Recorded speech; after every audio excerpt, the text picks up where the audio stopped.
The ancient Essenes perhaps identified best the role of our personal relationships and categorized them. They went so far as to actually categorize 7 mysteries of relationship that we would live, each individual through the course of their lives would live simply by living life in the presence of one another. They have categorized these as mirrors, and what they remind us of is that in each moment of our life, the reality that we have become within is mirrored to us. It is a reflected reality. It is mirrored to us by the actions and the choices and the language of those around us.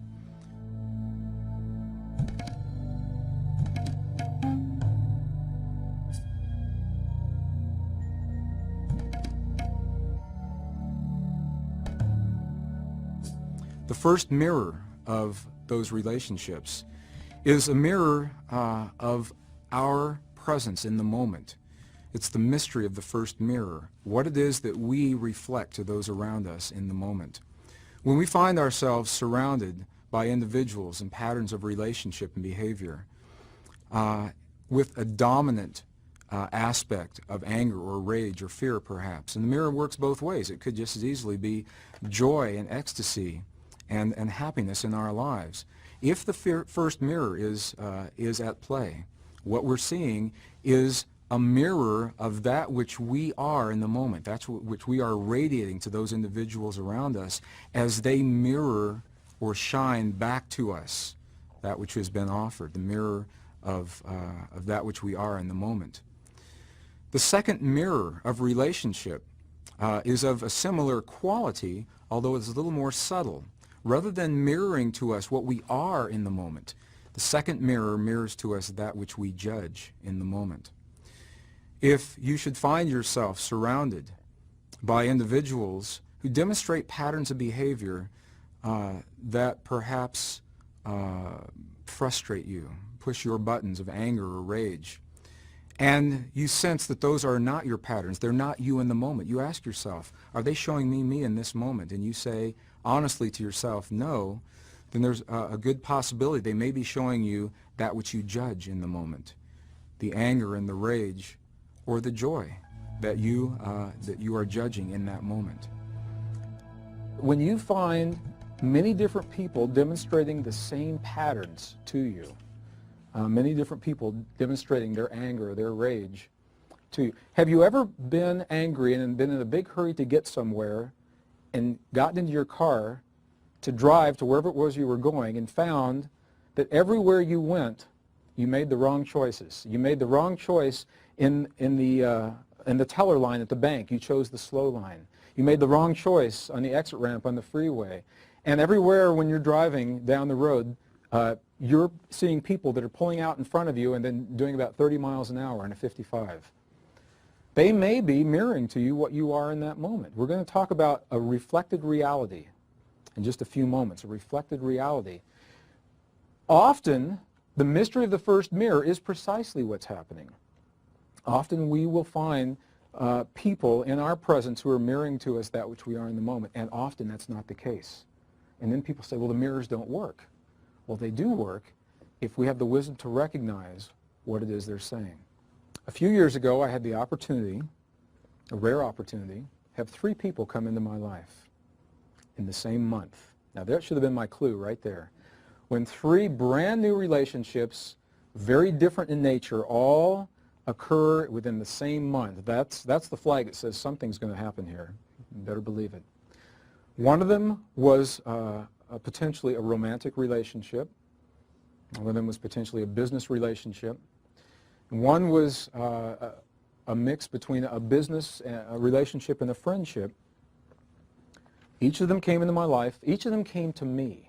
And that's to have been the second clue. Each of them found me.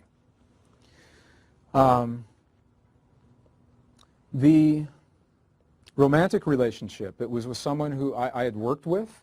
We had spent a lot of time together. We had a lot of common interests, and it was one of those things where it just kind of made sense to be together. It wasn't like there wasn't a powerful magnetic attraction. It was more, it just seemed like the thing to do. The business relationship was especially interesting for me. I was very busy doing seminars, more than full-time. It's like we are now.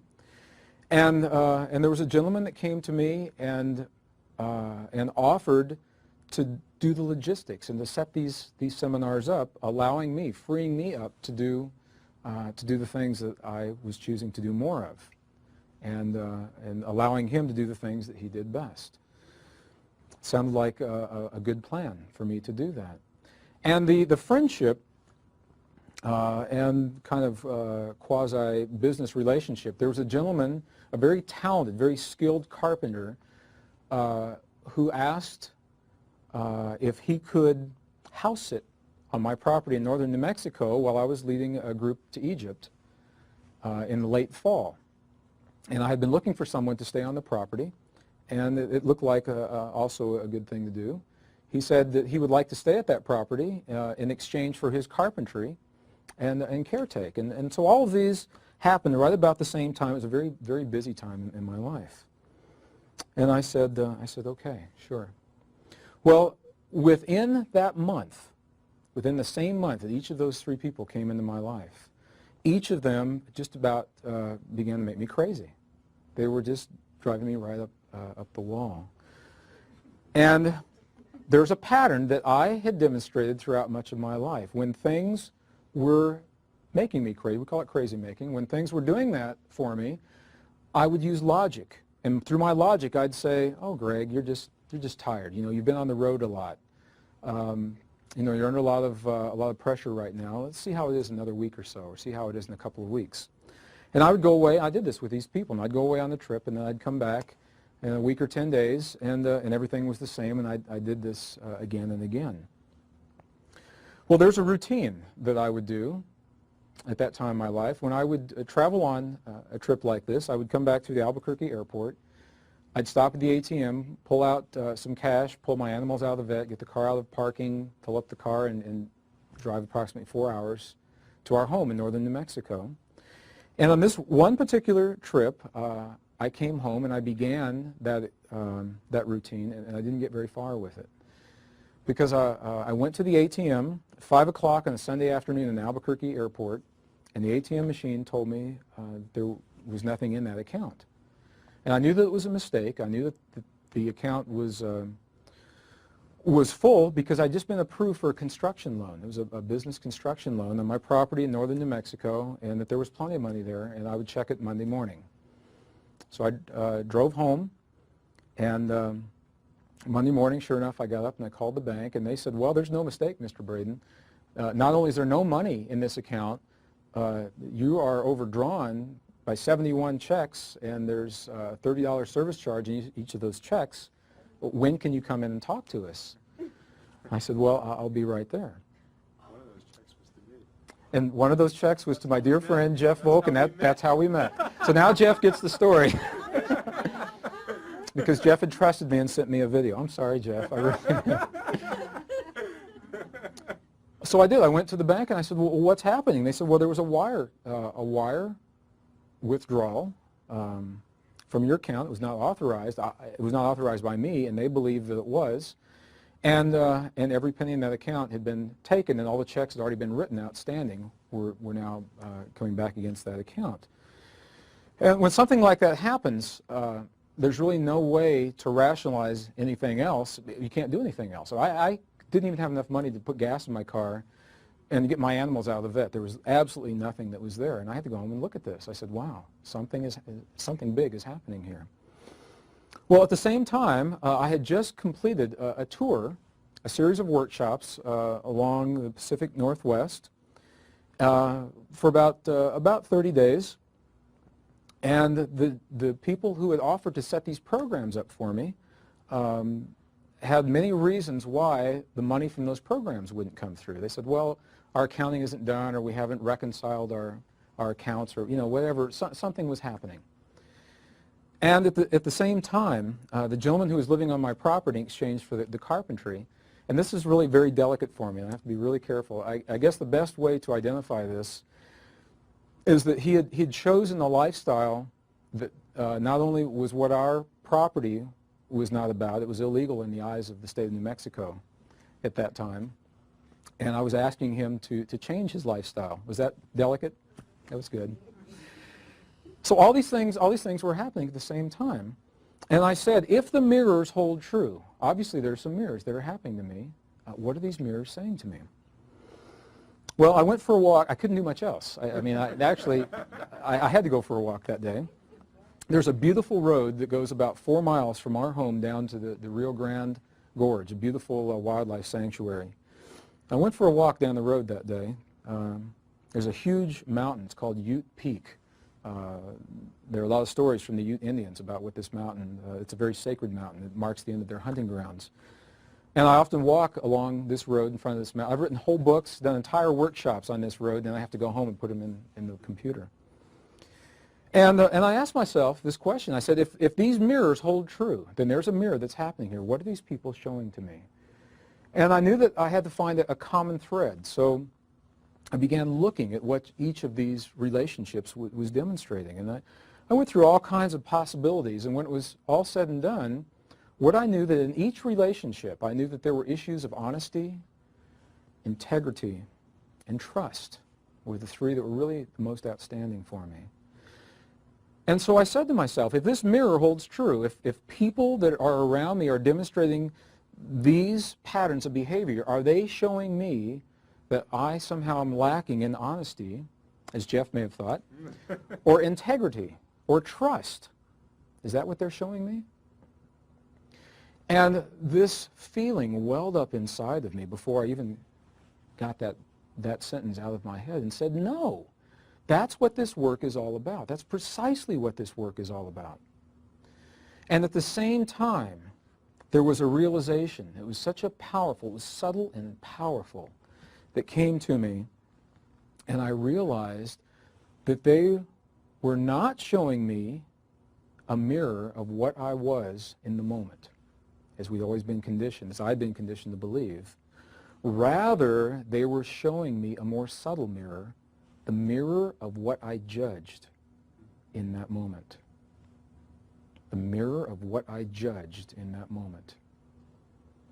And that's precisely what was happening. I had a tremendous charge on honesty and integrity and trust. Such a charge that I was not willing to allow it in others.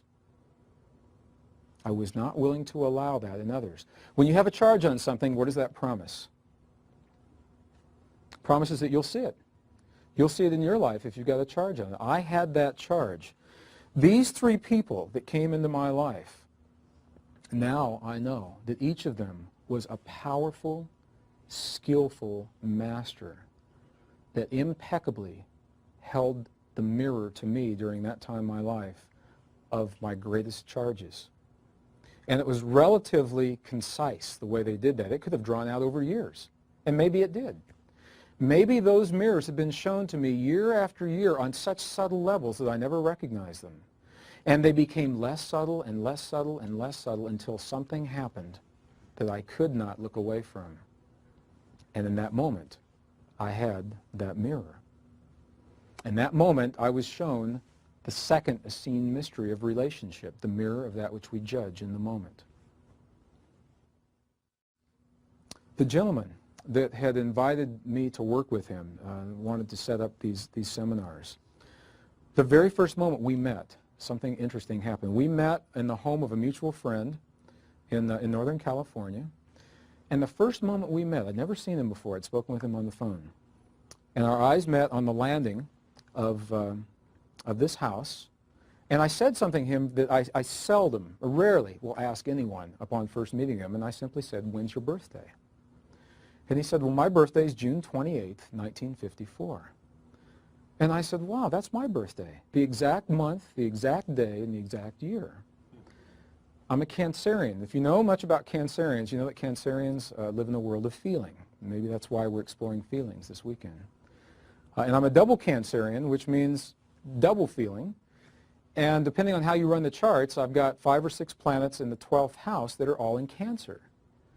So my world is a very feeling world.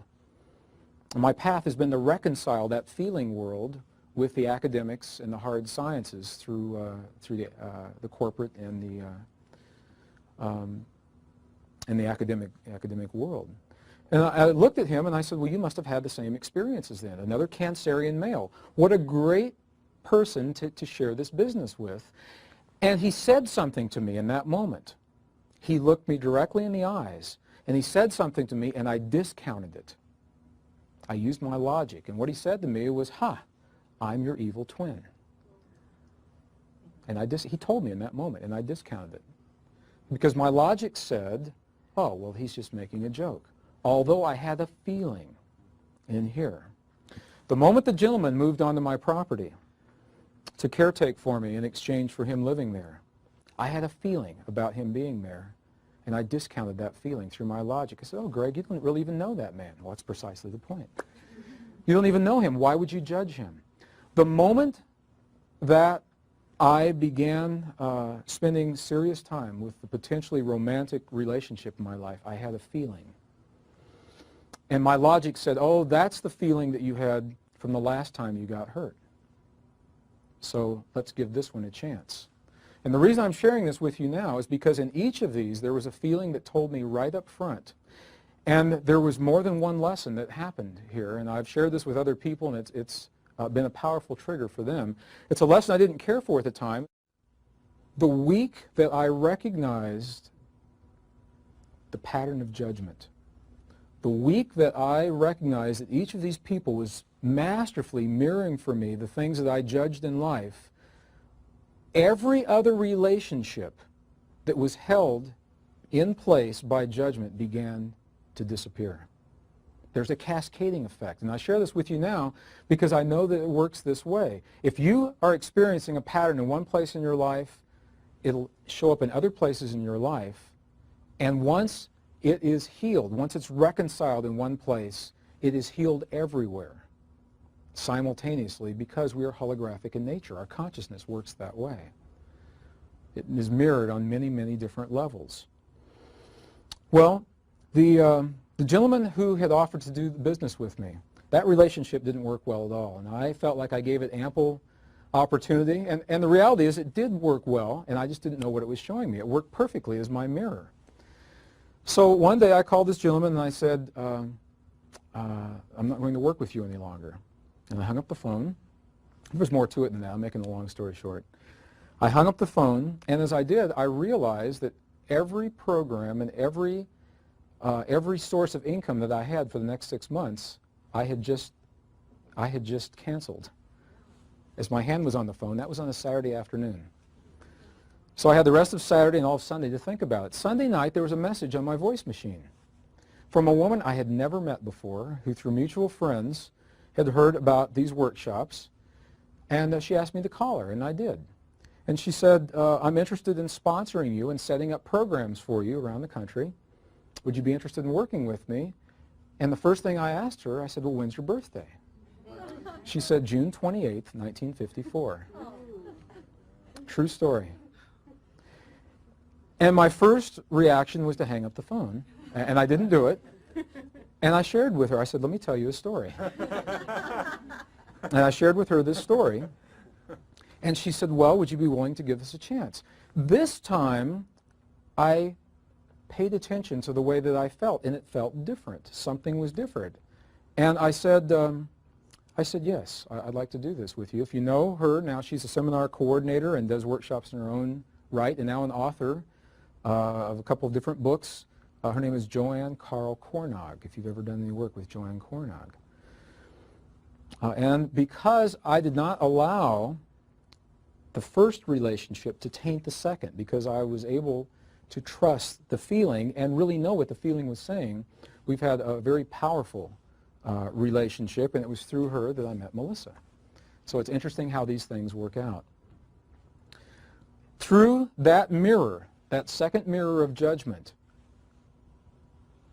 I was shown the things that I have the greatest charges on in my life. I was shown the mirror of that which I judge in the moment rather than that which I was in the moment. And I learned the powerful lesson of discernment, of trust. And it was a relatively inexpensive lesson compared to what came next, because immediately after that I began dealing with publishers and contracts and things like that. And through my powers of discernment, I averted what could have been some serious problems in that way. So I'll invite you, look in your life at the people that you hold most dear, because that's the magnet. That's the magnet. It may be love, it may be that they're family and you don't have any choice. The people that you hold most dear, and then look at the characteristics that they exhibit that just push your buttons right and left. And ask yourself this question: are they showing me in the moment? And if you honestly say the answer to that is no, then ask yourself the question: are they showing me that which I judge in the moment? And you may be surprised at what you find.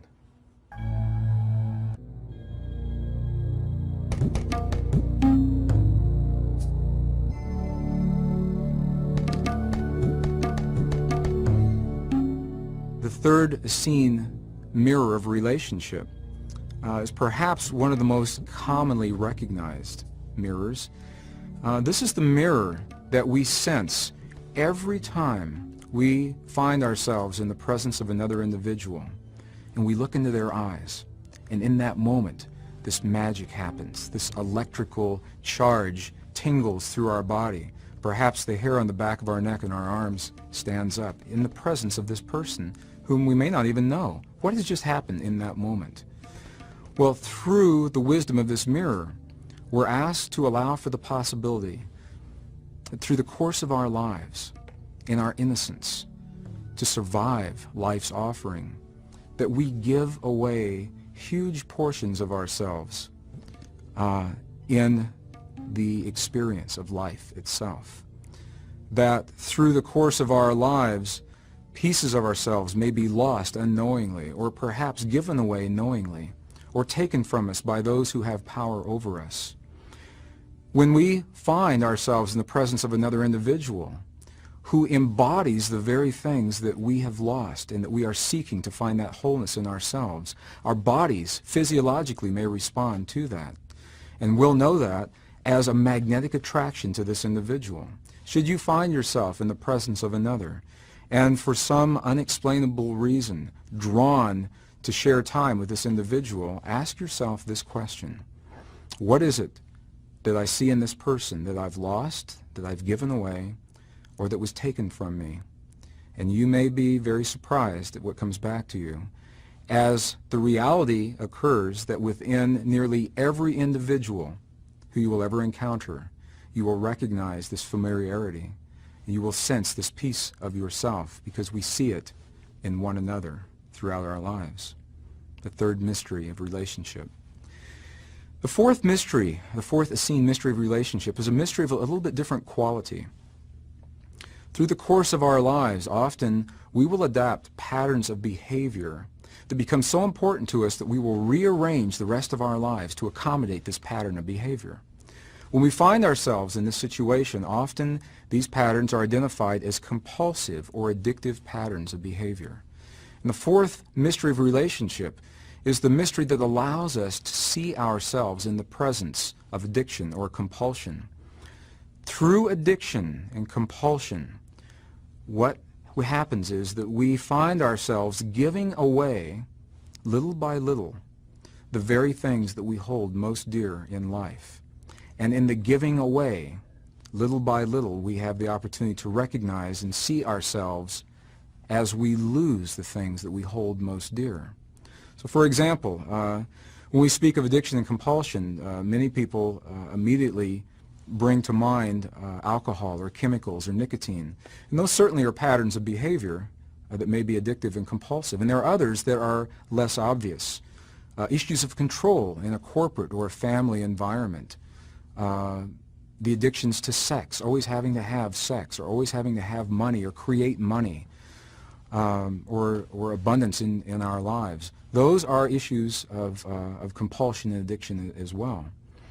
When an individual finds themselves in the presence of this pattern of behavior, what they may be assured of, and the beauty of this pattern, is that the pattern does not occur overnight. The pattern unfolds gradually over time, little by little by little. We give away the things that we hold most dear. If we are rearranging our lives to accommodate a pattern of alcohol or chemical abuse, we may be giving away the portions of our lives, our loved ones, our families, our jobs, our very livelihood to accommodate that. And this is the beauty of this pattern, that it may be recognized at any time, rather than taking it to its extreme and losing all. We may recognize this pattern at any time, heal that pattern, and find our wholeness in that healing. 1992. I was doing a series of workshops very similar to this in Mount Shasta, actually a little town just outside of Mount Shasta called McLeod. If anyone knows where McLeod is. At a wonderful place called the Stony Brook Inn. It was a bed and breakfast, and at that time it was also a retreat center. We had rented out the entire facility. We had the whole place all to ourselves, including a great room downstairs. And in that great room, there was a large screen television, and we were watching our video clips at night. Well, 1992, a gentleman named Richard Hoagland had just come out with a pretty amazing piece of video of a presentation he'd given to a special session at the UN about what he believed we had found archaeologically on Mars with our Viking probes in 1976. And we were watching this as a group. And it was dark. It was in the evening. And the door opened up, and there were two travelers that came in looking for a room. Of course, the inn was full because we had all the rooms, and they happened to see what we were watching, and they said, "This looks really interesting. Can we stay?" And I said, "Sure," and they did. And when it was all over and the lights came on, I looked across the room, and there were two women who were traveling cross-country, and for some reason, one of them looked very familiar to me. I had never met her before. And I just felt that sense of familiarity. Have you ever had that happen? Have you ever been in a public place, maybe the airport coming in here, or a bus station, or a train station, or a mall? Grocery stores are great because no one's expecting it, and no one's expecting it. And all of a sudden, you're not looking for a relationship, you're not seeking anything consciously, and all of a sudden someone may come by you, and you feel them walk past you, and you think, wow, what was that? Or perhaps your eyes will meet. And just for a fraction of a second, while your eyes meet, this thing happens. This magical little thing, this electrical glimmer of recognition. And then more often than not, in our culture, that's not approved. We're not supposed to do things like that. So more often than not, what will happen is we'll find a distraction. You know, if you're walking down the street, we'll do something like this. You know, we'll do one of these things. Or look at a piece of gum on the sidewalk, or anything to break that moment. What just happened in that moment? When you look at someone and you feel that feeling, that sense of familiarity, what just happened? I worked with a group of engineers at one point in my life. And one of them was a gentleman that had this happen many times each day. Many times. And typically it happened with women. And what would happen was he would leave our office for a period of time. He might go out for lunch. Friday afternoon, we'd all get a paycheck. We'd go to the bank, cash our paycheck, get a bite to eat, run some errands, and we'd come back. And he'd sit at his desk. And I'd say, "What's wrong?" And he'd say, "I can't work." And I'd say, "Why not?" And he says, "Well, I fell in love over lunch." He'd fall in love multiple times per day. It wreaked havoc in his life. This is how these mirrors come up to us. That's why I'm going to share with you true life stories. It happens so often that we even had a name for it in our group. We called it getting slapped. And he'd go for lunch, and I'd say, "How was lunch?" He'd say, "Well, I got slapped 5 times. And I knew he fell in love 5 times. So we'd get back to work, and he'd sit there, and then he might do something like he'd call the bank where we cashed our checks and say, "Who was the teller, the third one from the left, over the lunch hour?" He'd get her number, and then he'd call her. And he'd say, "Would you like to meet for coffee after work?" And she'd say, "Sure," sometimes. And so they'd go meet for coffee. And while he was having coffee with this woman, he'd look at the waitress that brought them the coffee. And he'd feel that he was in love with the waitress. And it happened again and again. It was particularly a problem for this gentleman because he had a wife, 2 wonderful children, and he loved them very much. It wreaked havoc in his life. Now, this is an extreme. Hopefully it's an extreme. Hopefully it's not like this in your lives. Now, I use it as an example because it's such a vivid example. What is happening in that moment when we feel that feeling? What's going on? Well, this is what happened to me in Mount Shasta. This happened to me every once in a while in my life. This has happened to me very few times. And the lights came on. I looked across the room. There were two women there. One of them, I looked at her in the eyes, and I had that feeling. That magical thing happened. And everyone said their good nights and went to bed. And she and I were talking, and I said, would you like to go for a walk outside? And she said, sure. I don't know if you've ever been to the town of McLeod or not. A walk around McLeod takes about a minute and a half, maybe. And we did. We did the circuit down past, there's an old lumber mill, and there's a museum and a post office and an ice cream shop, and then we were back. And I said, I enjoyed that. And she said, I did too. And I said, would you like to do it again? And she said, sure. So we did this several more times that evening. And it got late, and eventually we said goodnight. I never got her name. We said goodnight, and that was that, I believed. Well, it was on this same journey that a very powerful friend came into my life. I'll begin this story now, and we'll have its completion before we have completed our science of compassion. It was underneath the front steps of the Stony Brook Inn that a mama kitty had given birth to a litter. She'd never done this before. She apparently didn't know or wasn't capable of nursing, and all the litter died, they believed. And it was while we were there at this workshop, the mama came out carrying this little bag of fur and bones, and he was still alive somehow, and he hadn't eaten since he had been born. And they said, well, this is magic, that this animal has such a will to live, we'll name him Merlin.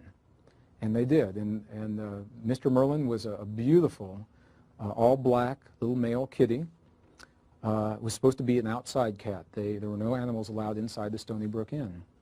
Well, the night that I got there, he found my room. Somehow he got in, found my room. He meowed. I opened the door and let him in. He never left. And he was with me the entire week that I was there. And he was being nursed back to health. We slept together. We dined in my room together. He'd stand on the edge of the sink while I shaved and watch me. He'd stand on the edge of the tub while I was showering, and he'd catch little water drops in his whiskers that were bouncing off my body, and we became very good friends in that short week. As my workshop was coming to a completion, it was time for me to come back to New Mexico. And they said, we have our quota of animals. Would you like to take Merlin with you? And I did. I said, sure. Well, that morning I was leaving, and I had to go into Mount Shasta to get the things that you need to take an animal with you when you travel cross-country. I got a leash. He was a leash-trained kitty, and little kitty water bowls and litter boxes and all the things that you need. Well, I was driving down the street, and I stopped at a light, and I looked up, and there on the corner was the woman that I'd seen the night before. See, the story is going somewhere, and it does tie together. It works out really well. And she was there, and she looked at me, and I looked at her, and she came over the window, and I said, hi, how are you doing? She said, fine. And the light turned green, and people were honking their horns. And I said, have you eaten yet? And she said, no. And I said, would you like to? She said, yes. She got in. We shopped for Merlin's things, and we went to a wonderful little cafe at the south end of town, and we sat and talked and talked and talked. And we were there for the rest of the morning, and the breakfast people left, and it got really quiet. And then the lunch people came in, and it got very busy, and then they left, and it got really quiet. She was driving back to the East Coast, and I was driving back to New Mexico. And finally we said, well, if we're going to leave today, we probably should leave. And she walked me in my car, and I gave her a kiss on the cheek goodbye. I still, to this day, I don't know what her name is. And as I watched her walk away, this thing happened. And I found this tremendous sadness in my body. I actually began to miss her, and I watched her get in the car, and her taillights disappeared over the road to the highway. 10 years ago, if that had have happened, I would have said that I was in love. And I would have done something really romantic, like jumped in my car and flagged her down on the freeway and said something to her. I don't know what it would have been. And I knew that something else was happening. I knew that's not what it was. And I sat in my car, and all of a sudden, huge tears began coming down my cheeks. And I said, wow, this must be a really powerful lesson that's happening here. First, there was the familiarity. And there was the sense, as she was leaving, there was a sense of sadness. And I simply closed my eyes and asked a question, as I often do. And I said, Father, I ask for the wisdom to understand what is it that I feel in my body. When you ask a question like that, whoever you believe you're asking that question to, you're expecting an answer. And rather than an answer, I got a question back. So they were making me work. And the question simply said, what is it about this woman that you miss? And I hadn't really thought about what it was. I just knew that I missed her. And I began thinking about all the things that we had shared and all the conversation that we'd had the night before and all at the cafe, all through the lunch hour. And of the many things that had happened, what I knew was that I really missed her innocence. There was an innocence about her, a sense of awe and wonder. And this was big for me at this time in my life because I had gone through the academic world, the sacred journey of academia. I'd spent quite a bit of time in the corporate world, and there's a trade-off, and I know that you know this, that as we remember and as we develop the knowledge in our lives, we lose that innocence. And I'd become aware of that. As an example, I went to school not far from here, up in Fort Collins, Colorado, just north of here. And if you've ever driven west on Interstate 70 out of Denver, you've seen one of the most awesome spectacles that nature has to offer in the form of a road cut. And there's a road cut there where I-70 goes right through the side of a mountain, and all of the layers were tilted by geologic forces about this angle, and they are the most magnificent colors you've ever seen. It goes from the deepest black to a gray and an olive, and then a violet and a pink, and then an orange and a white, and then the whole thing starts all over again. Before I was a geologist, I used to look at that and I'd say, look at those colors. How beautiful. And after I was a geologist, what I said was, look at those magnificent dip angles and the overthrust faults. Because I'd lost a degree of innocence in that respect. And what I knew in that moment, as I recognized what it was that I was missing about this woman, I knew that I was not in love with her, that she had very, very powerfully, in a brief period of time, in just a matter of hours, had held a mirror to me of a huge portion of myself that I had lost in exchange to attain that which I chose to attain in my life. And I believe that we've all done this to some degree. I believe that we have all either given away consciously, lost without even knowing it, or had taken away by those who have power over us at some point in our lives, huge portions of ourselves to survive life. And perhaps more than ever before, at this time in human and geologic history, we're asking ourselves to bring those pieces back once again, so that in our wholeness, we may know ourselves and have the experiences that we're choosing to have in this lifetime. It was an amazing experience for me to have that, and I knew that she had just shown to me the third Eseniene mirror of relationship, that which you have lost, given away, or had taken away. And the truth is, the reality of this experience is, I believe that if we are honest with one another, truly honest with one another, in almost every eye of every individual that you'll ever look into, if you look long enough, you'll see and you'll feel that sense of a portion of yourself. You'll feel that recognition. You'll sense that familiarity. I'll invite you to do this. Do this in a public place. When this happens to you, if it is in a bus or a train station or an airport or a mall or grocery stores, because people in grocery stores are usually not expecting these kinds of experiences. When someone comes into your awareness and you feel that feeling, initiate a conversation about anything. Maybe it's in the produce department. That happens there frequently. Talk about produce.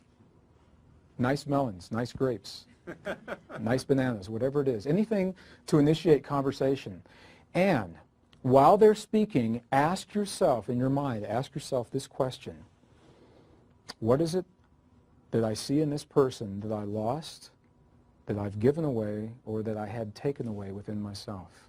And you'll be amazed at what comes back to you. You will be amazed.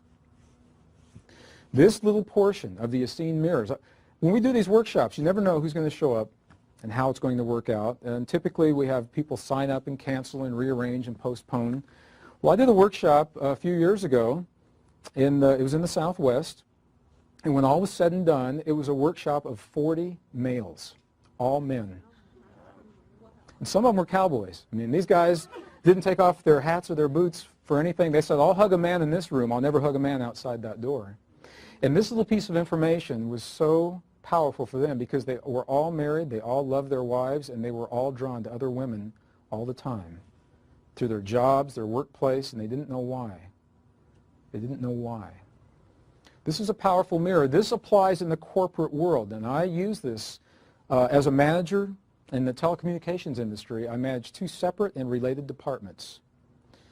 We had employees in those departments who believed they were in love with one another, which is fine. And it led to a lot of lost time. Long lunches, they had more flat tires, more sick kids, and more dead grandparents than I had ever seen. And I suspected this is what was happening. And I invited them. This is the value. This is why this is relative, because we can implement these principles in our lives. I invited them into a conference room. Each of them were married. They were both married, and they had their respective families, and they loved them very much. I invited them into a conference room with the three of us, and I invited them to sit and to look at one another across the table and to share with one another what it was that they were attracted to. Why were they drawn to one another? And there was almost an audible sigh of relief as they realized that they really weren't in love, that they didn't have to risk losing the families that they held dear, that they were witnessing in one another huge portions of themselves that they had lost within themselves. What a powerful mirror. 1988, I was working on the Star Wars defense program in Waterton Canyon, south of Denver. And we had some high-ranking Pentagon officials that came to review our program, and each department had one invitation of an individual that would get to go, and to this day I don't know how it landed on my desk, and it did. And I went to this review. And afterwards, I had the opportunity to spend time with some of these officials. And there was a conversation that was happening it was a dinner, just before a dinner that evening. And one of the people in the group looked at this one particular gentleman. He had risen through the ranks of corporate America and was now seated on the Joint Chiefs of Staff. And they said to him, how did you do this with your life? What is it that had to happen in your life to allow you a position of this magnitude of power and control?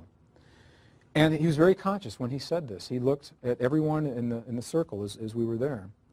And he said, to get where I am today, each time I climbed a rung on the corporate ladder, I gave a piece of myself away. And then I'd climb another rung, and I'd give another piece away.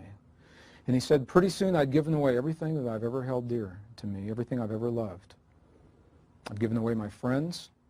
He said, I essentially have no friends. I've given away my family. My wife and I are divorced. My children and I don't even speak any longer. And he said it was worth it to me because in my life, my goal was to have this power and this control. It was worth it. So he was conscious of it, and I was amazed that he was that candid, that he shared that. And I know that we do this, that we compromise pieces of ourselves to survive whatever it is that life offers to us. So when you find yourself powerfully, magnetically drawn to another person, maybe it doesn't make sense why that would be. Maybe it's a person of the same sex, and you try to put a label on that. And I've worked with a lot of clients in the last few years who've had those experiences. Or maybe you say, I'm a woman, and I just like to be around men. What does that mean? Or I'm a man, I just like to be around women. Think about this experience. Think how odd this experience is that we're having right now. We are essentially genderless souls.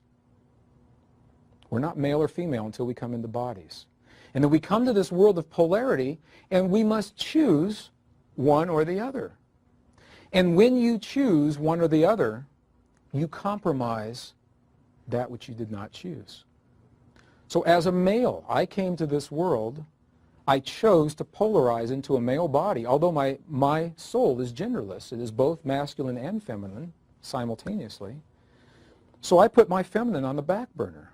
And women, you've put your masculine on the back burner. So when we arrive in this world, we may find ourselves unexplainably drawn to someone of the other polarity. I did a workshop in the Bay Area a few months ago, and people said, what about when we're drawn to the same polarity? What does that mean? And I believe that the mirror holds. And this is a powerful mirror with no labels. It's simply a mirror. Let me give you an example of how this may work.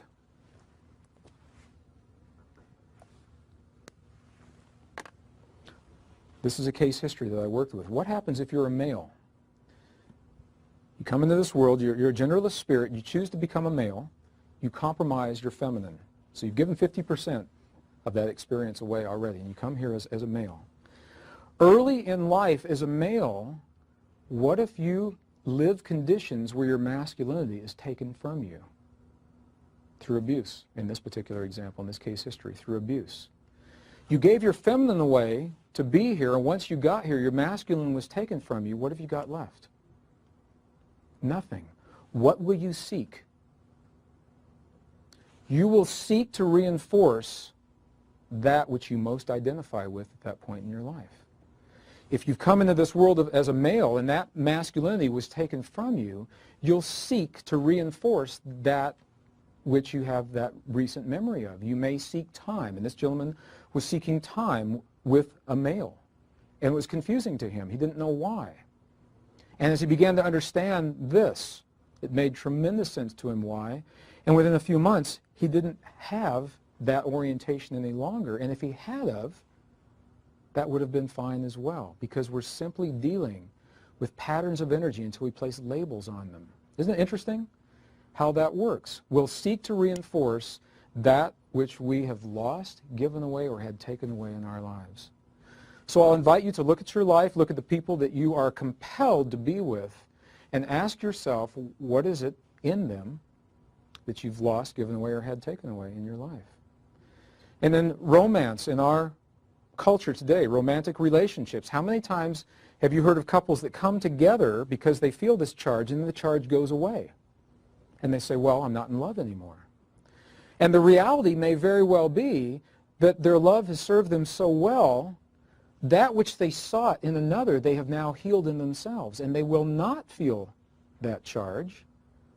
And at that point, they have served one another so well, they've become that wholeness. From that point forward, they may choose to continue that relationship based on completely different principles, because they simply enjoy one another's company.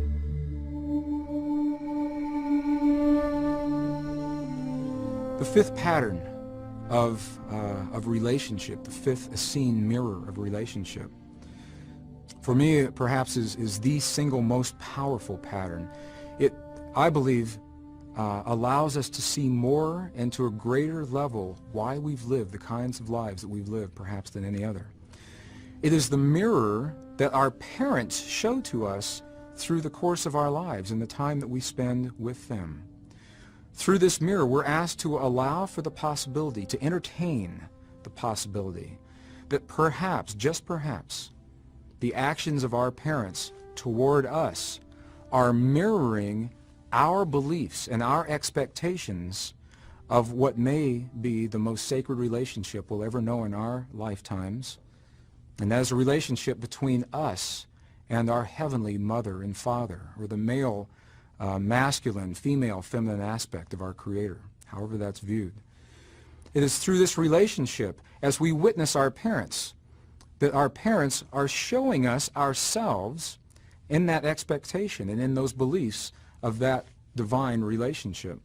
So for example, if we find ourselves in a relationship with parents where we feel we're judged constantly, or that we feel that our best is never good enough, there is a high probability that in that relationship, the truth of what's being mirrored is our belief within ourselves that we may not be good enough, or that we may not have accomplished that which has been expected of us through our perceptions of ourselves and our Creator.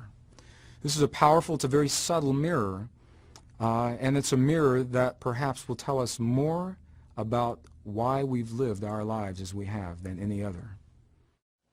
I invited you to share with yourself, and then I ask you to share some with us, characteristics of your primary childhood caretakers. I define childhood up to and including the age of puberty, both positive and negative, and I ask you to do these on the first line of B and on the first line of A. And there's another line below that should have been left blank, and if it's not, you can write on something else.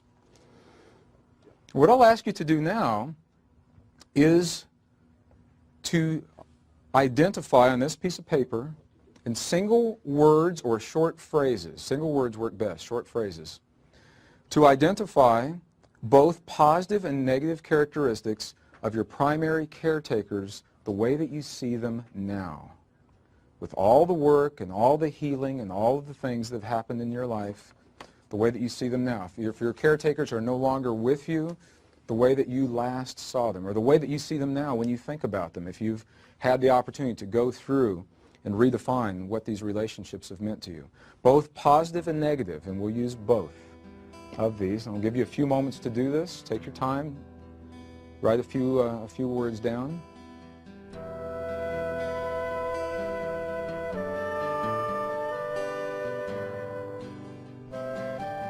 Let's take a look at what we've got.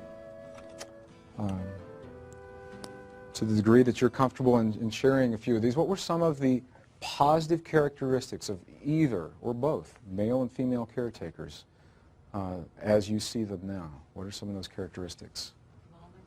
Vulnerable. Vulnerable? Okay. More loving?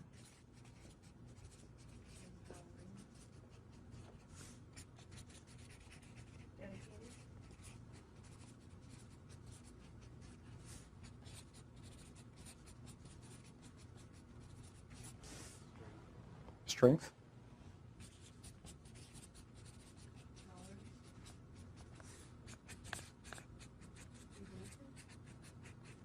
Inventive? They're like creative?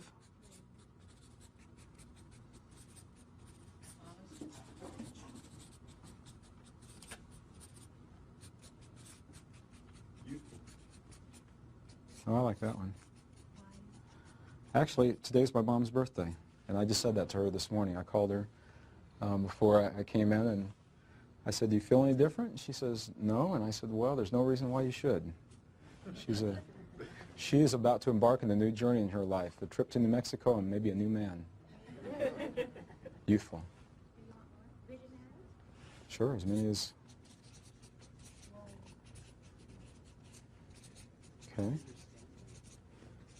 All right, good.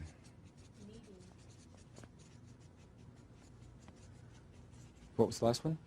Needing. How is that, you see that as a positive?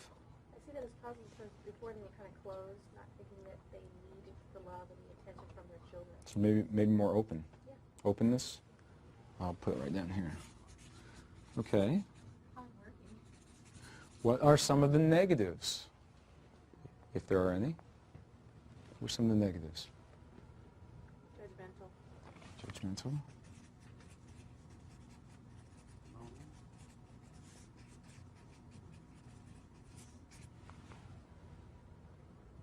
You're not working me hard enough. Rigid. What was it? Pardon me? Rigid. Rigid. Ah. So that didn't change from yesterday, did it? That was the way you saw them as a child, and that's the way you see them as an adult.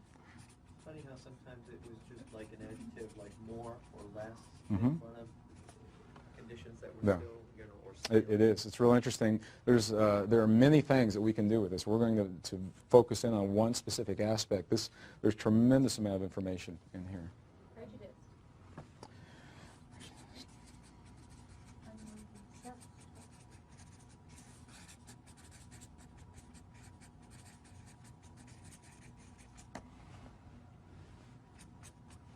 Okay. Misunderstood. Misunderstood?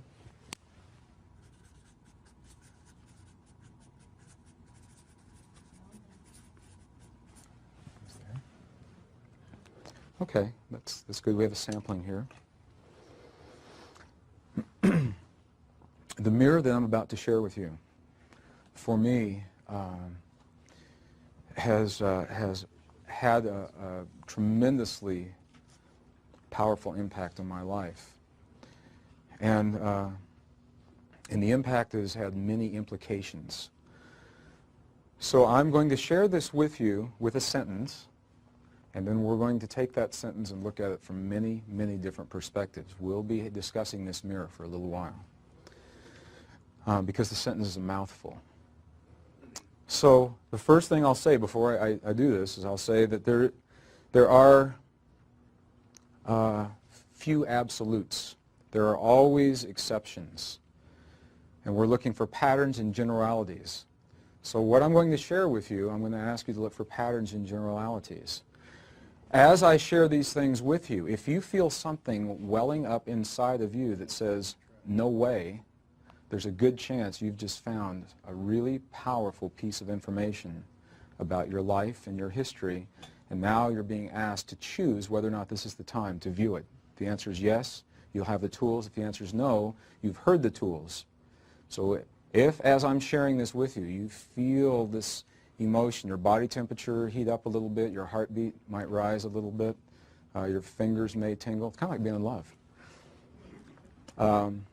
This may be what's happening, and the only way that you will have a response is when you are you're being shown something that that is so deep that you may have chosen to avert looking at it in the past. So what I'll say to you is this about this mirror: regardless of what you've placed here, and there's no judgment, good or bad, right or wrong. We're looking at the overall mirror in the world of polarity where we see pluses and minuses. There is a good possibility that the words that you've used to describe your parents now as an adult have very little to do with the people on this earth that you call mom and dad. There is a good possibility that the words that you've used to describe your parents on this earth, in those words, you're describing a mirror, and this is the mirror that your parents have held to you impeccably, providing you insight into the most sacred relationship you will ever know as you walk this world. There's a good possibility that the way you've seen your mother and father of this world represents a mirror of your expectations, the relationship you have with your heavenly mother and father. Okay, let me say this again. There is a good possibility that the way you've seen your parents, the way you describe them, the words that you use, that those are the words describing your expectations of your relationship with your heavenly mother and your heavenly father.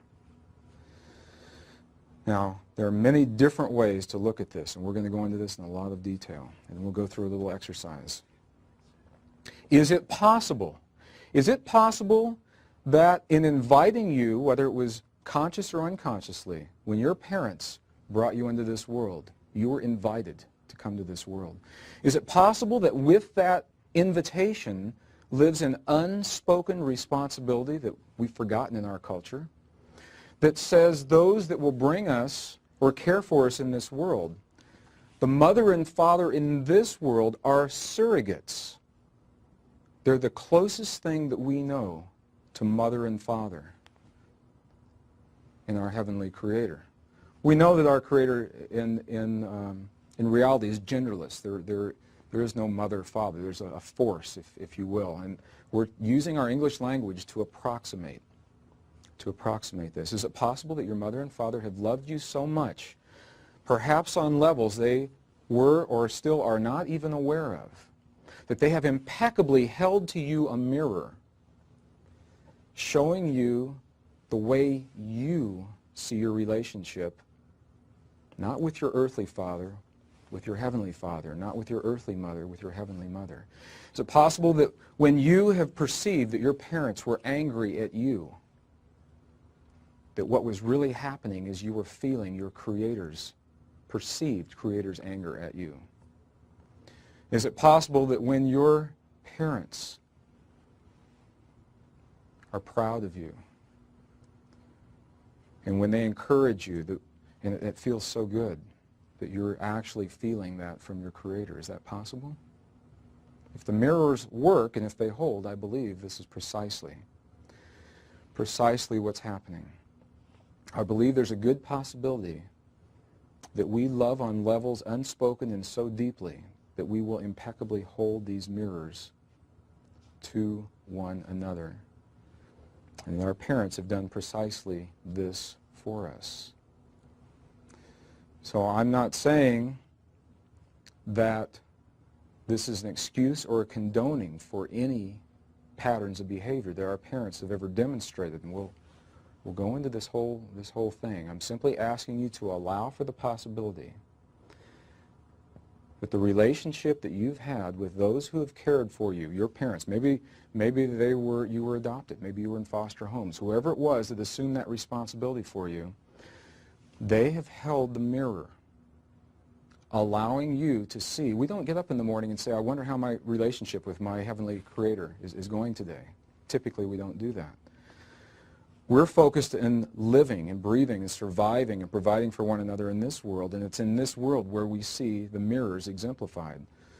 So I'm asking you to allow for the possibility that those who have consented to care for you in this world, possibly on an unspoken level in that caring, that they've held this mirror, and this mirror has shown you your beliefs and your expectations of how you believe your Creator sees you and how you see your Creator. How do you feel about the possibility that your parents have held this mirror for you? Does it make any sense, first of all? Let's try something. Let's try something. I invite you to close your eyes. Close your eyes. Take a deep breath. Deep yogic breath. Yogic breath is where you push your tummy out. When you inhale, that means your diaphragm just dropped. Okay, and then pause briefly. Don't be in such a big hurry to get rid of that breath. And when you do exhale, tighten your tummy muscles a little bit. Just take a deep yogic breath. Okay. Now in your mind, I'll invite you to say to yourself, to consent to feeling in your mind. In your mind, say, I consent to feel. I allow myself to feel.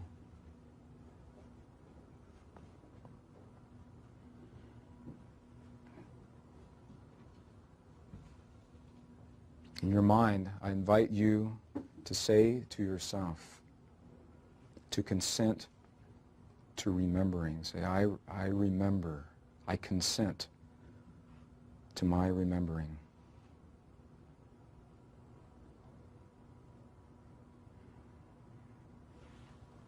And now I'll ask you a question. If someone came to you on this day and said to you that you had 1 minute left in this world, and after that minute, that you would no longer be present in this world or communicate with those that you love and hold most dear. And in that 1 minute, you could say anything that you would choose to say to your earthly mother and father. What would you choose to say to them in that minute? What would you choose?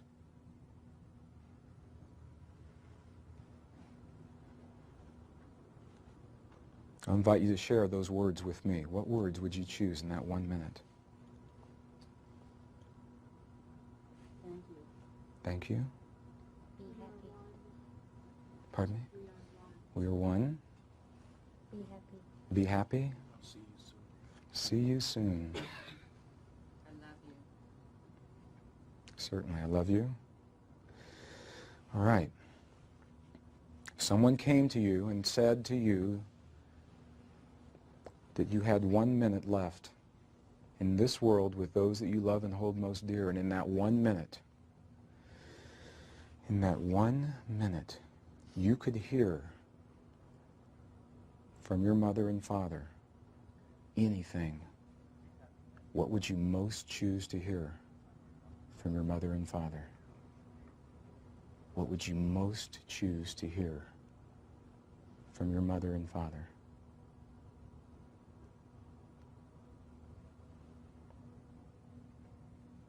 I invite you to share those with me. What would you most choose to hear? I love you just the way you are. I'm sorry. Sorry?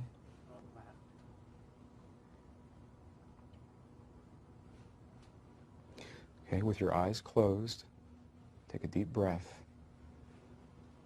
And I invite you to listen. If in that 1 minute you were able to hear anything, I'll do gentlemen first. Gentlemen, if you had 1 moment in this world and you could hear anything from your Creator, you heard your Creator say, "My son, I'm proud of you. My son, I love you. You've done well. Thank you, my son." Ladies, if you could hear, "My daughter, thank you. You have done well."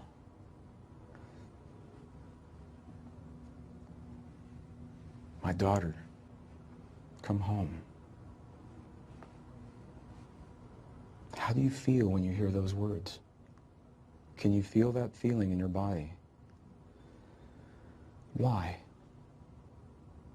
They're just words. Is it possible that we have spent much of our lives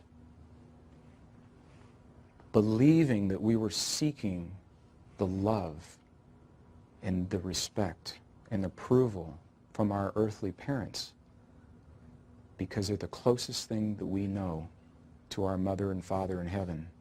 And the reality is that we have always felt at a deep, deep level it's our mother and father, Creator, that we're seeking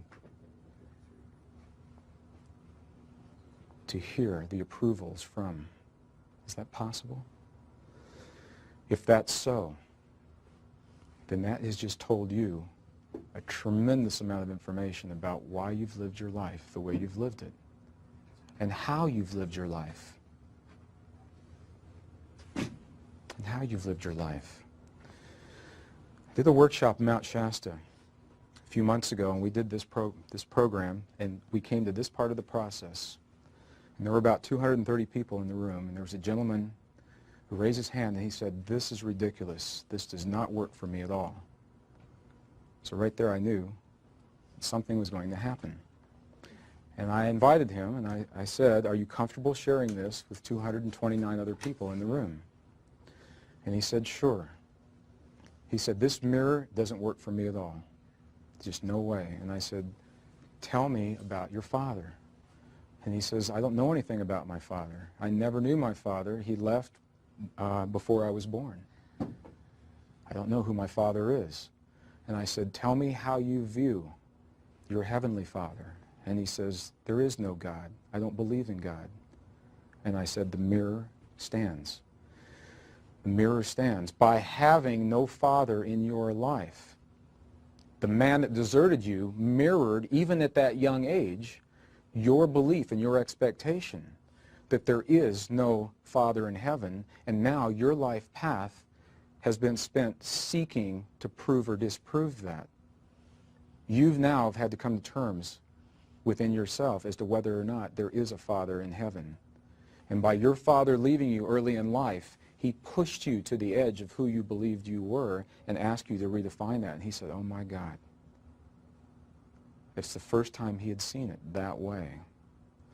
My mother and I have had this discussion a lot. Her father lived to be between 94 and 96. We're not certain because he lied about his age during the Depression and then he forgot later in life. So we're not sure precisely how old he was. He just passed away in January. My mother was divorced in '66, and she spent pretty much each day of her life making a couple of trips to see her father when he was living at home, in his home. At the age of 80, he developed a condition as a male that typically affects women in their 30s. It's called myasthenia gravis. It's a condition where his body produced a chemical that would intercept the signals between his brain and his muscle. So he'd think the thought, and his muscle would never get the thought. And he required round-the-clock care and many different kinds of medications for that. And the doctors said to us at that time, we doubt that, for my mother, he said, we doubt your father will live much longer. Well, he lived until he was 94. If that condition, and they never understood why. They never really understood what kept him going all that time. Well, my grandfather just passed away in January, and Mom and I had this conversation. She said, why was my daddy here so long? It hurt him to be here. He wasn't happy in life. And I said, are you willing to look at this mirror? And I'll use this as an example. She was an only child. And all through her life, my mom has said things to me like, how can God let this happen? Or why would God allow this kind of thing? And she's questioned and pondered the existence of a creator. If the mirror holds, I believe what was being shown in that relationship was that her father, on an unspoken, perhaps an unconscious level, said to her, my daughter, I will always be there for you. I will always be there for you. And he stayed until his body would not support that any longer, proving to my mother that her father, earthly father or father in heaven, was always there for her. And she now knows that. She got that. And that's where the healing begins. We have the opportunity. We have the opportunity. Through our earthly relationships, you may heal that relationship with your earthly surrogates, and in doing so, you have healed that relationship with their heavenly counterparts. And it works the other way around. As you heal that relationship with the heavenly counterparts, it has to have healed with your earthly surrogates. So it's not saying that you're responsible for the illnesses of your parents or that you're responsible for any choices they've made in their lives. They simply agreed on some level to hold a mirror to you, reflecting your expectations, and they chose how to carry that mirror around. As they are released from the burden of that mirror, now the question becomes, do they remember their truest nature? Is there a part of their consciousness? Does their body go, at last, this kid finally got it, and now I can live my life? Is there a part of them that does that? Or do they become so entrenched in their belief systems that they believe they are those illnesses? And that's where we all work together to heal and to remember those possibilities. Does that make any sense? This is a subtle mirror. Remember I said yesterday and earlier in the session, they become more subtle as we go through, and that we must come to terms with the least subtle ones before we'll ever see the ones of greater subtlety. Because it is a mirror, the beauty is it works both ways, and this is important. We're not always looking at negatives. When we see our parents as loving and wise and showing their vulnerability and strong and honest and tolerant, that's our parents mirroring back to us our beliefs of our relationship with our Creator. We're seeing our Creator, ourselves in the presence of that creative force in this way. So I'm offering this as a possibility. It's subtle, it's powerful, it has rippling implications throughout your life, and I'll invite you, if it makes sense now, you have it. If it does not, file it away. And should there come a time in your life when your current belief system falls away, then you can go to the little file folder of this one, and you have a powerful tool. Okay? It's the mirror of Mother, Father, Creator.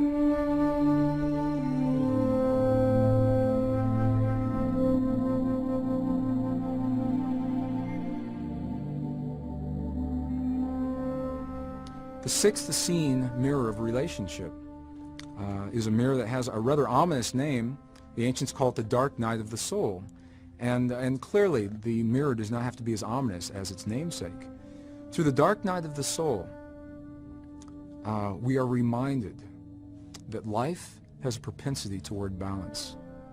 Nature has a propensity toward balance. And that it takes an extremely skillful, masterful being to upset the balance in nature and to upset the balance in our lives. When we find ourselves in the greatest challenges of life, it is in those moments that we may be assured the only way those challenges are possible is after we have amassed each tool that will allow us to move through that challenge with grace and with ease. That's the only way it can happen.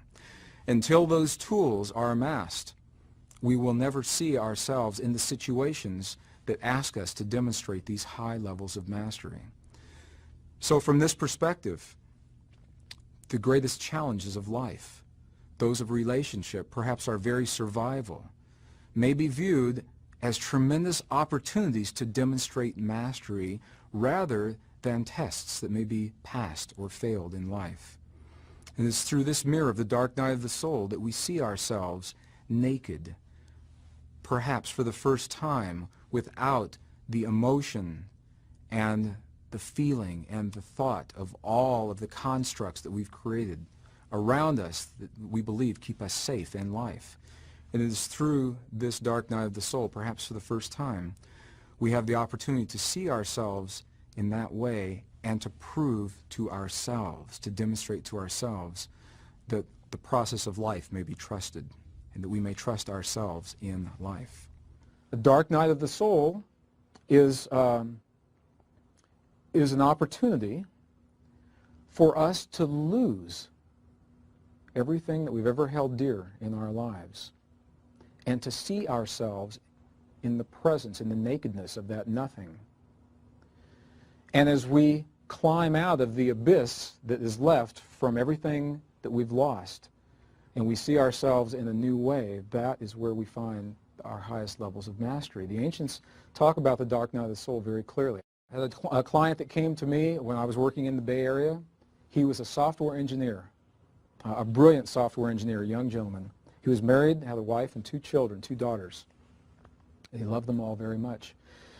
And in his software environment, his skills were in such demand that pretty soon he began traveling tremendously.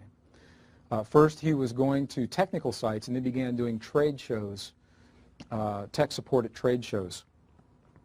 He saw less and less of his family, and the few times he did see his family, he felt like he didn't know them.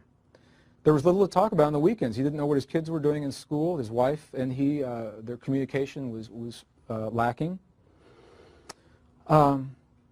Into his department, the company moved another engineer. It was a woman from Los Angeles, same age. They began sending them as a team to these different programs, and it wasn't, you see where this is going, it wasn't long before he believed that he was in love with this woman. And she believed that she was in love with him. She applied for a transfer back to her home office in Los Angeles. He did the same thing from San Francisco and was given a job in L.A. His department was very upset with him. His friends thought he was just out of his mind. His family was devastated. And he said, well, you know, I'm sorry that I've hurt these people, and that's okay. I'm off to my new life. So he went to Los Angeles, and they were down there about 3 weeks, and the woman came home one day and said, you know, this is the relationship I thought it was going to be. I'd like to end it. He was devastated. What universal fear did he just get lit up? He was devastated when she asked him to leave. He began performing poorly at work, and he was put on probation, and he didn't get any better. The company asked him to leave. And he found himself in a strange city, no friends, no support system, no income, no job, and he was blacklisted from other departments in a similar industry, and he had nowhere to return to because all the things he had held most dear he had given away. His department didn't want him back. His family wasn't there for him, his friends. And he came to me in the Bay Area and said, what in the world has happened in my life? How do I get my family back? And I said to him, in all sincerity, congratulations, because the only way something like this can happen in your life is when you've attained the highest levels of mastery, and in that mastery, when the last piece of the mastery is put in place, that's the opening in creation that says, now this gentleman is ready to demonstrate this level of mastery over whatever it is that he's created in his life. When life looks the worst, when we're faced with the greatest challenges of health or relationship or survival, what I know is the only way, it is only possible, we are only possible of creating those situations for ourselves after we have amassed all the tools required to gracefully see us through that experience. And your mom knew this, and she always told you. She said, God never gives you more than you can handle. Did your mom ever tell you that? God never puts more on your plate than you can handle. And I've seen this happen time and time and time again. Issues of health, life-threatening illnesses, emotional implosions, for lack of a better word. And what I know is this, that there is a propensity for balance in our lives. We have a tendency toward balance. And we have to work very, very hard to upset balance. And as masters, we all know ways to do that. As masters, we have developed ways to create tremendous imbalances in our lives. And in the imbalance, that's the impetus for us to demonstrate the level of mastery that we have attained. We're offered an opportunity for which we have no point of reference. No one to ask, no one to go to. We've never had the experience before. And in that no point of reference, all we have is ourselves. And that's where we're asked to reach down into the deepest levels of our being.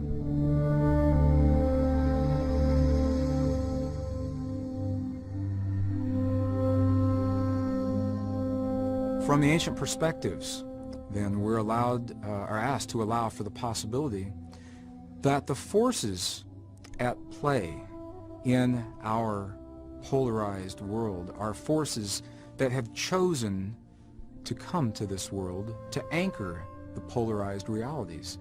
That the light and the dark are in service to us so that we may know ourselves in all ways. And the only way to anchor the light in the dark in this world is for a force or a field or a consciousness to hold those mirrors for us. As we view pre-12th century texts, I believe that the scenario unfolds very clearly. As we're offered a story through the metaphors of individuals, the individual of Archangel Michael anchoring light, the metaphor of Archangel Lucifer anchoring dark. In pre-12th century texts, these metaphors are viewed as benevolent, loving beings that have chosen to descend into our world in service to us, holding benign mirrors of experience so that we may find ourselves anywhere between those mirrors, knowing ourselves in the presence of the lightest in the light and the darkest of the dark. I was dealing with the concept, a concept that had been with me for a long time and had never made much sense to me, the role of good and evil or light and dark in our lives, and what it means to us, what it may offer to us, how it plays out in our lives. My conditioning, I grew up in the Midwest, pretty conservative community. My conditioning had been that there were two forces at work in this world. There's a force that we call the light that likes us, that likes me, is there to support me, and all the good things in life that happen are of that light. And that there was another force that didn't like me, and that I could move through my life making the choices to bring me the things that I would most choose to have, and if I slipped up maybe one time, that this force that didn't like me had the ability to snuff out everything that I'd ever known to be true. And I didn't like that feeling. I didn't like the feeling that there was a power over me in that respect. So I suspected somehow that my relationship to my ideas of light and dark somehow were playing out in all these other things that were happening if the mirrors hold true. This is another mirror. If the mirrors hold true. And feeling a little overwhelmed at that time in my life, I went to my advisors at school, and I went to my employers, my 3 employers, and I explained to each of them I needed some time off. None of them really seemed to sympathize with me. So I left my jobs, I left school, packed everything I had in a little pickup truck, and headed up one of the most, I believe, probably the best kept secret in northern Colorado, so it won't be secret anymore.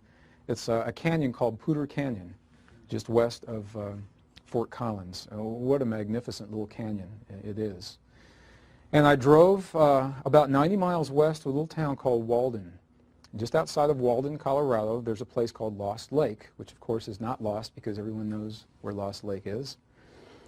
And I went to Lost Lake to come to terms with all these things that were happening in my life at that time. And it was one of those times in life where maybe the goals and the expectations are a little greater than the reality of what's going to happen. I said, well, I'll set up camp here on the edge of this lake. I'll live off the land. If you ever choose to live off the land, take backups. It's always a good idea. Take something. And I did not. And I did. I set up a little camp on a beautiful pine forest floor right on the banks of Lost Lake. It's right around 10,000 feet. It was beautiful. It still is. It's just a beautiful place to be. And during the day, I would just kind of putter around. I'd do my prayers and my meditations. And at night, I'd start a fire and cook dinner, and I'd do my prayers and meditations. And not much happened for the first 2 days. Nothing happened for the first 2 days. I'll just tell you the truth. And on the third evening, I did something different. And it's something I'd never done before then, and I now know that there's actually a name for it in the indigenous traditions in North America. It's called the Dream Fire Ceremony. And what I did differently was that after dinner, in the fire that was in front of me, instead of closing my eyes and doing my prayers and my meditations, I left them wide open. And I gazed into this flame until I found a very comfortable place. And there's a little place right at the top of the flame, and then there's a little space, and then the rest of the flame is there. And I know that you know where it is. You've seen it in candles. You've seen it in matches. There's a magical place. That is a magical place. It allows us to relax and move into an altered state of awareness, sometimes without even knowing it. And that was what was happening to me that evening as I began this Dream Fire ceremony. And I didn't know at that time that it even had a name. And with my eyes wide open, I asked a question that I had asked many, many times before in my life. And I said, Father, I ask for the wisdom to know of the role of light and dark in my life, and my relationship with them at this time in my life. And when I ask questions like that, generally I expect answers. And there was no answer. Rather, there was a question that came back to me from a voice that by that time in my life was very familiar to me. In 1959, I'd had 2 near-death experiences the same month, in July of 1959. In each of those near-death experiences, I came to know a voice that has been with me from that time forward, and that voice is what I was hearing in this Dream Fire ceremony.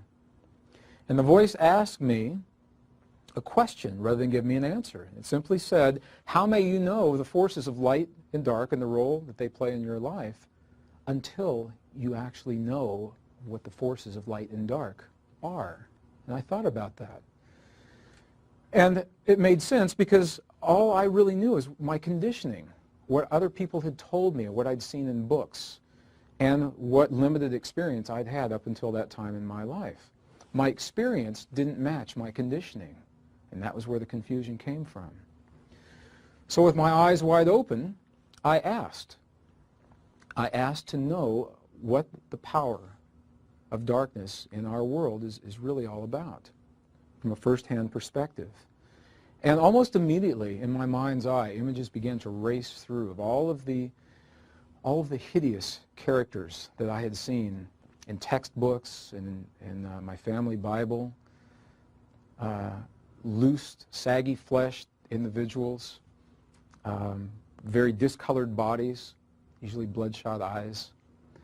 And I began to see these things in my mind. And when you're in a campfire around 10,000 feet late at night by yourself, you can conjure up some pretty amazing images. And I did that. But what happened next was completely unexpected. Because as I was envisioning those things in my mind, an image began to coalesce in that magical place in the flames in front of me. And it frightened me. And I thought about getting up and leaving, and I did not. I looked down and blinked my eyes, and when I looked back up, it was still there. Now, I'm not suggesting that this is a reality. What I'm saying is that this is my experience that led me to an understanding. I'm going to share this with you. I watched this image as it coalesced, and it became denser and denser and denser until I could see that it was the head and part of the chest of a being that I had seen in my mind's eye, hovering in the flames in front of me, and it was looking away from me, fortunately, which gave me an opportunity to study what this phenomenon was that was happening, this thing that was in front of me. And I did, and rather than feeling fear, my fear moved into fascination. And I simply began to look, and I was fascinated at the folds and the creases in the saggy flesh and the scaliness at the same time that was shimmering in this fire. And while I was experiencing that fascination, the image began to rotate and the face began to turn toward me until it was facing me full on. And at that time, I had the opportunity to look eye to eye into the flames, into this thing that I had conjured up. To me, that was the epitome of all darkness or all evil as I'd been conditioned to believe it in my life. And I simply stared. I know now the entire experience lasted about 22 minutes. And when you're having an experience like that, it seems like an eternity. As I stared, something began to happen. The image of the epitome of evil, what to me was the epitome of evil in the flames, began to change, and it got softer and softer and softer. And in just a few short moments, replacing the hideous image that had been there earlier was the face of a very young child. Neither male nor female, it was simply a child that was in the flames. And the child looked at me. And as I looked at this child, I felt this tremendous sense of sadness well up from within me. And the child had huge tears coming down its cheeks, and I found myself with tears coming down my cheeks at the same time. With that experience, I began to re-examine my conditioning, and that led me on a path through many ancient, obscure, and esoteric texts. And what I'll share with you now is what I believe is perhaps the greatest potential of our healing, of any illusion of separation between us and our world and our Creator, and the source of all that we will ever know as fear. And think about that. I asked you this morning to describe to me the negative characteristics of your primary caretakers, and we had many different words, many different perspectives that had the underlying aspect of fear. And I said, of all of these different expressions, they all pretty much resolve to one or some combination of those three universal fears. Now these scenes offer us a path and take it one step further. They say, as you heal, not if, as you heal this memory, then you have healed those universal fears. So in simply healing a single memory, fear is no longer possible in your life. In simply healing a single memory. Well, let's take a look at that memory. When we talk about light and dark in our world, we have, historically, we have images that come to mind when we think of light and dark. If darkness and light are equal and different only in seeming, as we're told in the ancient texts, and they are benign forces in service to us rather than forces that either like or do not like us, that's a very different world that we're living in. Very different.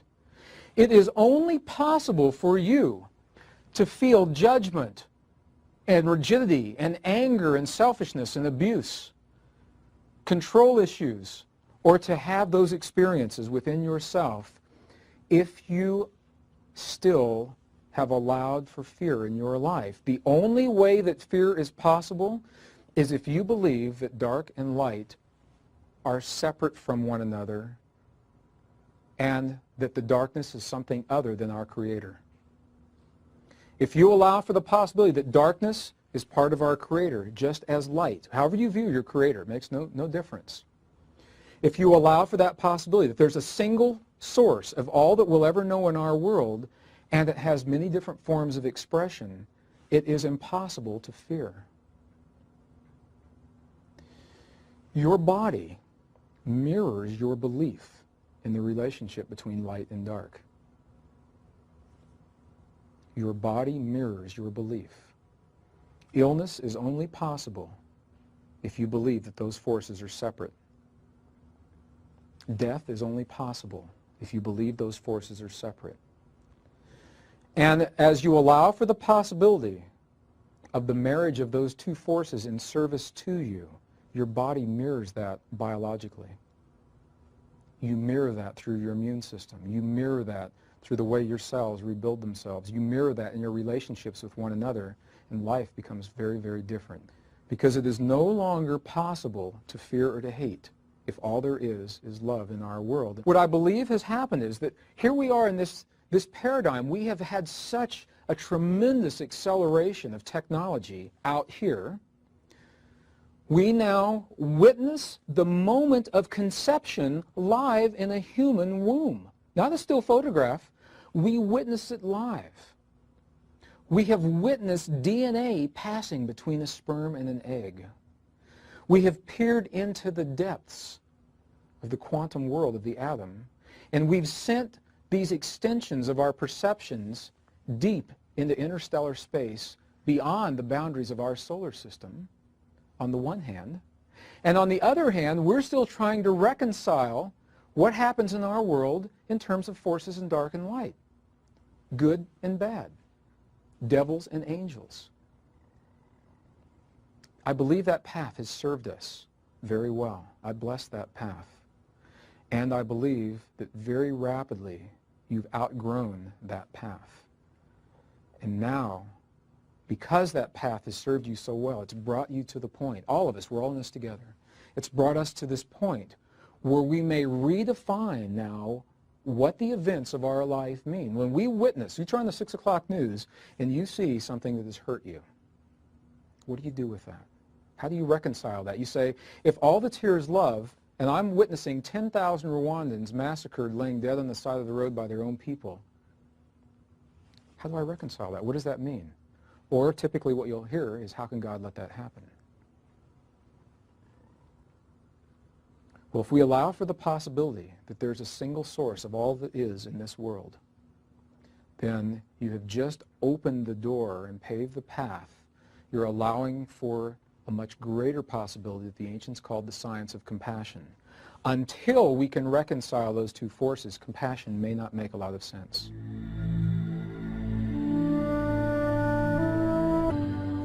The seventh mystery of relationship, the seventh Eseniene mirror, from the perspective of the ancients, was the most subtle and for some the most difficult. This is the mirror that asks us to allow for the possibility that each experience of life, regardless of its outcome, is perfect in its nature. Regardless of whether or not we achieve the lofty goals that have been set by others, we're invited to view our accomplishments in life without comparing them to anything else, without any external reference. The only way that we may view ourselves in failure or success is when we measure our accomplishments to an external yardstick. And the question then arises, what is it that we hold ourselves accountable to?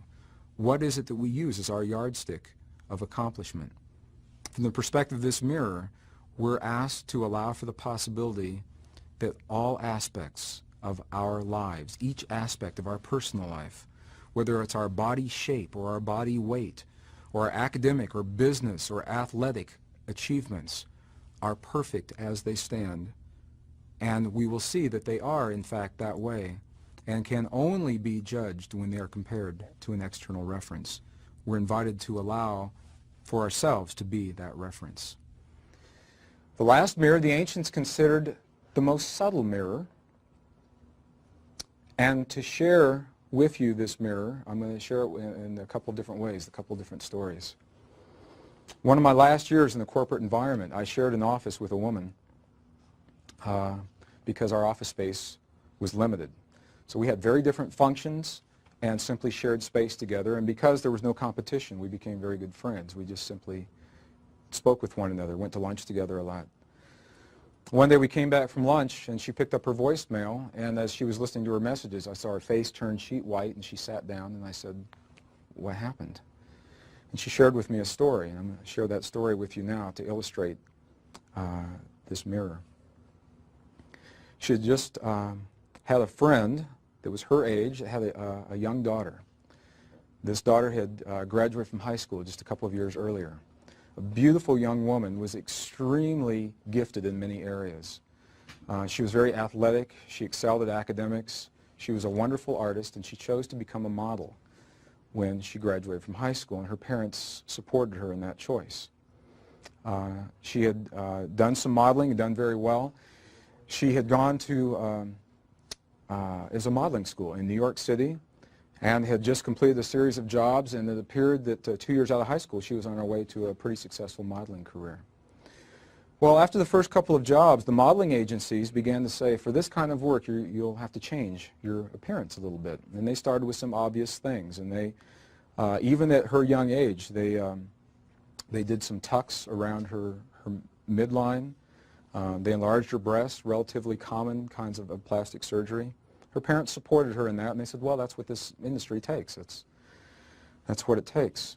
Well, it wasn't long before the modeling agencies began asking for more extreme forms of modification. And for example, she had a really cute little overbite when she'd smile. And they said, well, you can't have an overbite and be a model. So they asked her, and she did, underwent a procedure where her jaws were broken and reset, wired shut, and the idea was that the overbite would be gone. And to be honest, I saw before and after pictures. I could see very little difference. I really could see very little difference, and I thought the overbite was kind of nice. Well, while her jaws had been wired, of course, she was on limited diet. She lost quite a bit of weight, and which is generally desirable in the modeling industry.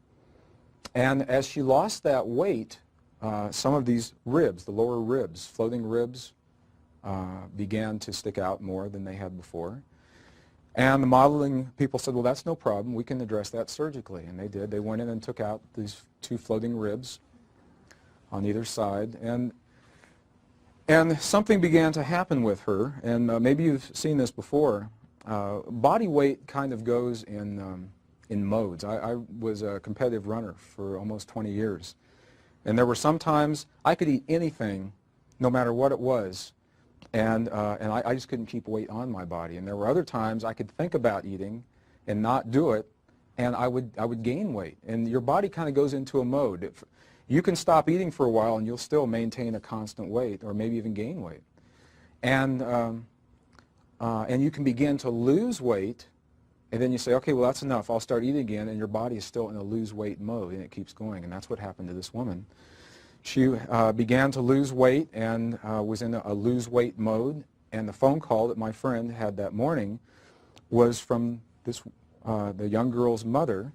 Her daughter had just died in the hospital from complications of malnutrition in the hospital because her body could not assimilate that weight. And my question was, why did this happen? Why? What was it all about? A few months ago, Melissa and I were traveling. We live in where we have to fly out of Albuquerque to get to anywhere. And on certain airlines, I won't mention airline names, but certain airlines, you have to go through Dallas before you go anywhere else. So when I went to Toronto, I had to go from Albuquerque to Dallas to get to Toronto, or to Kansas City to go to Dallas. Well, if you've been to DFW, you know Dallas-Fort Worth Airport. It's a huge airport, and there's a tram system that takes you from concourse to concourse, in theory, when it's up and working. And when it isn't working, it's a wonderful system. It really works well. Typically what happens is we come in on the end of gate 6 and we go out on gate 44, and there's a good half mile, I know, or more between the two. And on this particular day, we were at the bottom of a large escalator waiting for the trains to come by.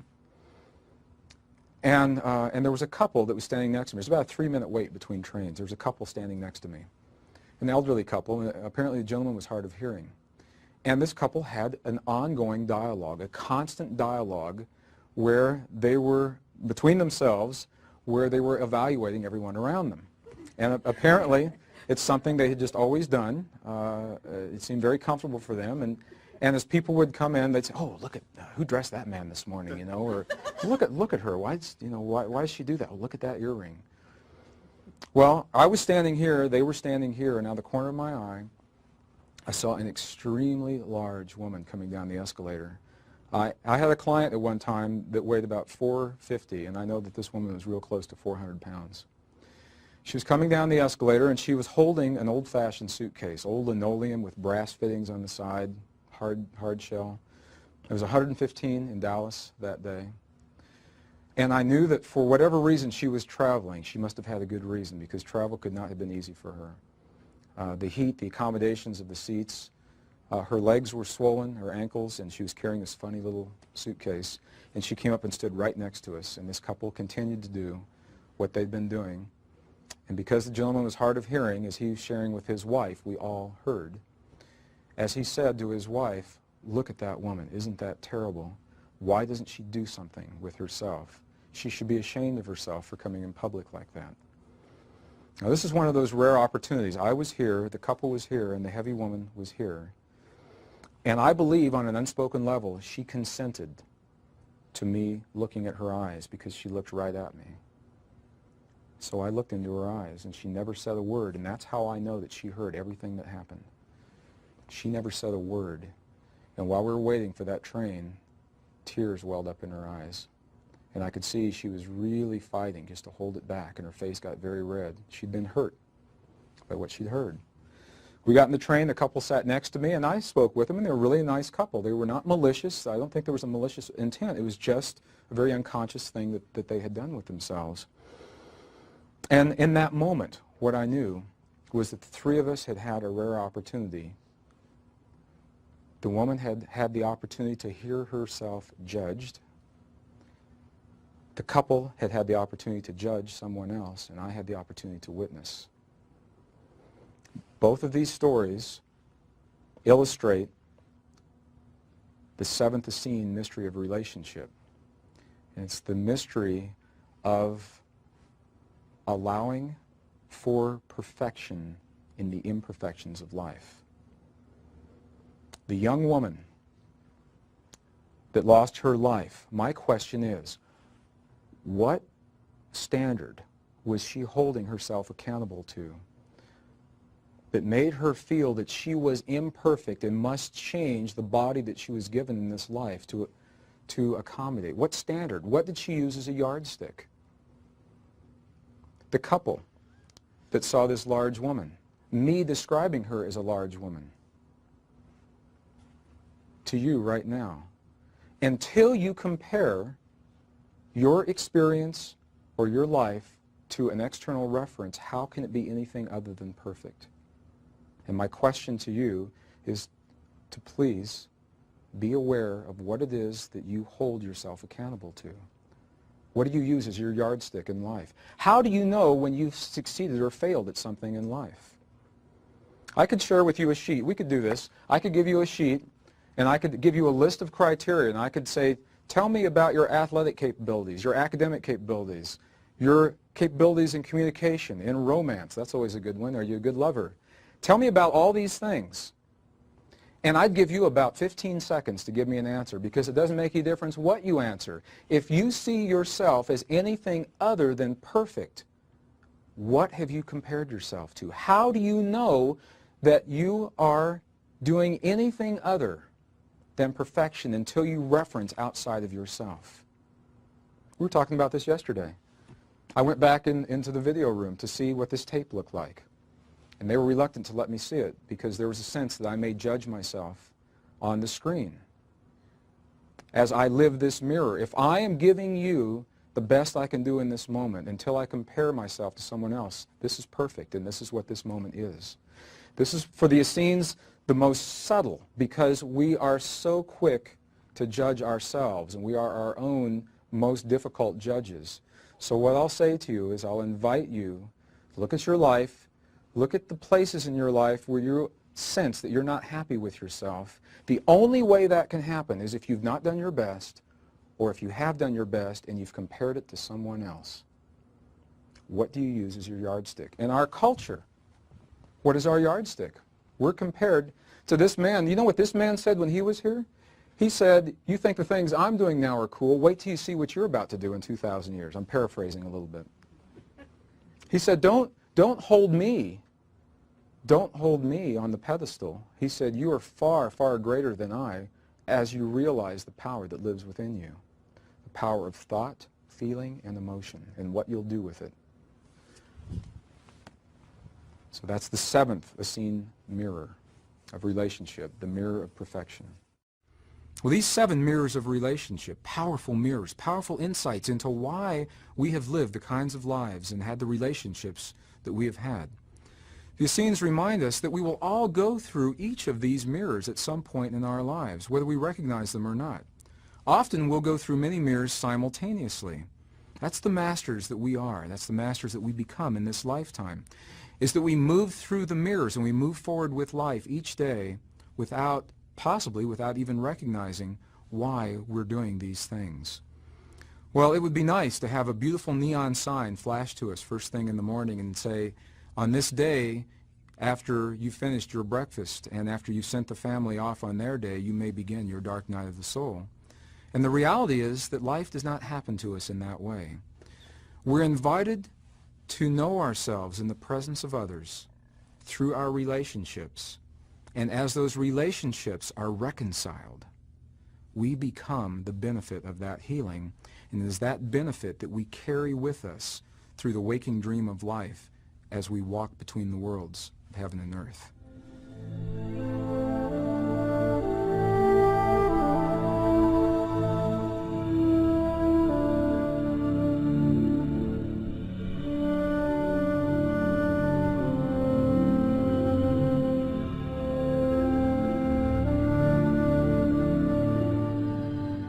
And this story is a story directly about Jesus of Nazareth and healing. And the story tells of a particular woman that he worked with one day and how he chose to respond to her requests. As we read these texts, it's interesting. What I've discovered is that not every single person that sought the help of Jesus was healed. He would ask them 2 questions. Depending on how they answered those questions, they may or may not have the benefit of the healing. The first one, he would ask, he'd say, do you believe in me? Do you believe in my Father? At that point in his life, he made no distinction between himself and his Father in heaven. Think about that. No distinction.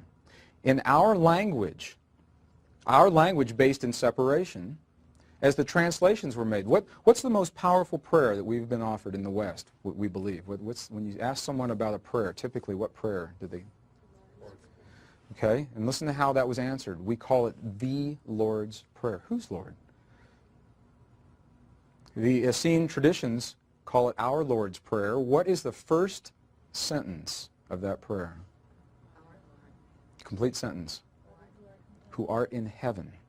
That's the Western translation. Our Father who art in heaven. There's the separation. Our Father's in heaven and we're down here somewhere. That's not the way the original Aramaic traditions read. They say our Father who is everywhere. Our Father who is everywhere. So our language plays such a potent role, and that's why I'll invite you to explore many paths as we're looking at the language. Well, it was through this language that I read of this story. He would ask him, do you believe in me? Do you believe in my Father? Because at that point in his life, he saw only the union of the two. And the person would say yes or no. Then he would ask him a question. He'd say, what have you learned in your illness? What have you learned in your illness? Typically, there were illnesses that people were asking to be healed of. And this particular story fascinates me because it was a woman that was born with leprosy. We don't see a lot of leprosy today, and there was a lot in this country anyway. We don't see a lot. This woman had been born with leprosy, and she was angry at her disease. She said, "What do you mean? What have I learned? I've learned nothing. This is a mistake. I'm not supposed to have this." She says, "I am so hideous, I've never had a friend. I've never known a man. I'm so hideous, even the animals cower in my presence. Heal me of this affliction." And he said to her, "If you have learned nothing from your condition, then die and know yourself through death." Because he loved her that much. And that is the beginning of compassion. He had no attachment to the outcome. He could have felt a lot of peer pressure. He could have been there on the shores of Galilee and said, "Okay, there's 10,000 people behind me. There's a woman in front of me. They're asking me to do something. I got to do something quick." I mean, he could have had a thought process like that, and he didn't.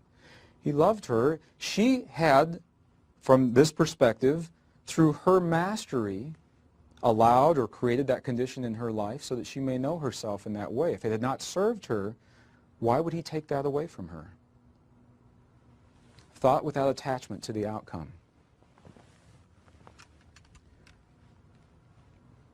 A few years ago, we had the opportunity on the 6 o'clock news, many of our homes, to witness a tragedy that has happened far too many times. Once is too many.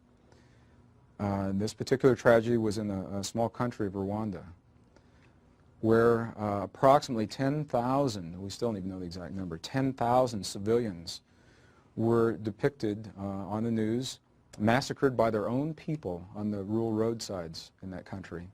And I was with a group of friends that evening, and we watched this, and it was just the right group of friends for that evening, because I had the opportunity to look around. There were 4 of us. And I had the opportunity to look at the other 3 and see what had happened with them. So as the reports went on, there was a woman that was in the living room, and I asked her, I said, "How do you feel about this?" She was enraged. She said, "This is ridiculous." She was pounding her fist on the coffee table. A lot of fist pounding in these stories. She said, "When are we going to stop this? When are we going to send the Marines to kill the soldiers that killed the civilians so there isn't any more of this going on? Why don't we stop this?" There was another gentleman who was in the living room. And he had just kind of gotten into the New Age thoughts. And I asked him what he felt about it. And he said, "About what? Rwandans?" He said, "They knew that was going to happen." He said, "That was their karma. They knew on some level when they came in this lifetime they were going to die that way." And he said, "There really is no death anyway. It's about 6 o'clock. You want to get a bite to eat?" And he felt nothing. And there was a third woman who'd gotten up and walked into the kitchen. And I followed her in and I said, "What did this program mean to you, what you saw tonight?" And she turned around, she had tears in her eyes, and she said, "I don't know." She said, "I don't want the soldiers to die, because that's the same kind of thinking that led to the deaths in the first place." She said, "I don't think we should go in and send in the Marines, and I just don't want any more people to die." She said, "I miss those people, even though I never knew them. I feel different in my world because I know now that they're no longer here." That's the beginning of compassion. The first woman was in polarity. She was angry. She was in the same polarity that allowed that tragedy in the first place. The second gentleman was in denial. What he had seen hurt him on such a deep level, he did not allow himself to feel it, so he rationalized it away. And the third woman allowed herself to feel, and in doing so opened the path to the possibility of compassion. How do you know if you're in denial or lovingly detached? You can ask yourself a simple question. If you feel nothing when you witness an outrage or a tragedy such as this, there's a good possibility that it has hurt you on such a deep level that you are in denial. If you feel for what has occurred and you're not seeking retribution, trying to get even, or the mentality that somebody's got to pay, then you're not in the polarity. You're allowing yourself to feel what has happened. And if you can say to yourself, I miss those people, and this didn't have to happen, and there's a sense that somehow there's a balance that's occurred here, you may be at the path, at the doorway to what we call compassion in our lives. This is a completion for our animal story that I began yesterday. My little friend Merlin, somebody said, well, what, are you going to tell us whatever happened to Merlin? Where is Merlin? And I'll share that with you now because it's been a really powerful part of my life, and it is very relevant to make concrete these sometimes nebulous concepts that we're describing here. Well, I got all the things I needed to take Merlin across country, and Merlin and I had a great adventure from Mount Shasta all the way to northern New Mexico. And we live about 6 miles from the Colorado border, so we're in a very high mountainous area.